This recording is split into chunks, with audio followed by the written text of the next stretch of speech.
The U.S. Federal Reserve raised its key interest rate 3/4 of a point to a range of 3.75 to 4% yesterday. Now, that's the highest rate in 15 years. It was the U.S. Central Bank's sixth rate hike so far this year. But the Fed is suggesting that it could soon reduce the size of the rate hikes, depending on the impact they have on economic growth and inflation. Well, joining us now to give us his take on these recent hikes is Thomas Caldwell, chair of Caldwell Securities Ltd. Sir, welcome back to Forum Daily. Thank you, Nima. So, what are your thoughts on yesterday's rate hikes? Acceptable. I think I would have preferred to see him easing up on the increases. I know it sounds like a double negative. I would rather have seen a half of 1% than 3/4 of 1%. But he did indicate that they will probably ease off a tiny bit. I find it quite ironic that the people who caused the inflation are now going to be the ones to solve the inflation.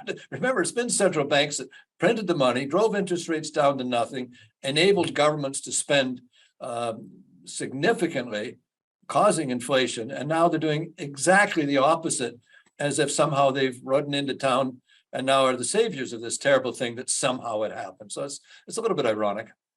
Now, that's really interesting, sir. Outside of the United States, how are these high interest rates impacting other countries? Well, it's an indirect influence and it's devastating. What these high interest rates are doing is pushing up US interest rates, obviously, but there's a lot of what they call hot money that roams around the world looking for the best short-term rates. And that money is flowing into the United States and pushing up the US dollar. Now, remember, less developed countries around the world have tremendous amounts of debt in US dollars. So frankly, for the emerging world, this is devastating. And interestingly enough, a few countries have reminded the US of the damage they're doing around the world. And it really is, it's very, very hard on them. So I don't know what the ramifications of that will be, but it is causing pain to less developed countries. And what about governments, sir? Do you think governments are doing their part to tackle inflation along with central banks by any chance? I think they're doing the opposite. I graduated in economics and philosophy, which makes me functionally useless in the real world, of course. But from an economic point of view, the governments are spending money, more money, and they're saying, well, it's anti-inflationary. I mean, President Biden says we're going to spend this money to help people deal with inflation, but that's part of the problem. Government's flooding the system with free cash for whatever purposes and whatever reason, and somehow calling that anti-inflationary. It's not. It's pro-inflationary. So you got the governments, the administration, with their foot on the gas, and the central banks with their foot on the brake, which is counterintuitive. How this all works out will be quite interesting, but they're both marching to quite different drummers at the present time, and it's interesting to watch how their verbiage doing the wrong thing, but if you put the right verbiage, it sounds better, and that's really where we're at. Canada seems to be trying to control deficits to some degree. Christopher Freeland's coming out with some measures, it seems, later on today. Some of it look quite bizarre, frankly, but we'll see what they come up with. But basically, they're not in sync with central banks, as I can see it.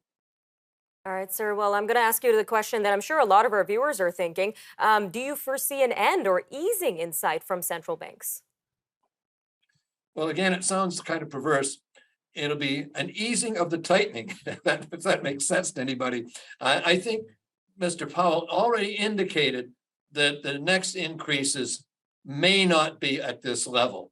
I think they might try to fine tune it a little bit. So you might see a few more increases, but I think they'll be smaller in magnitude.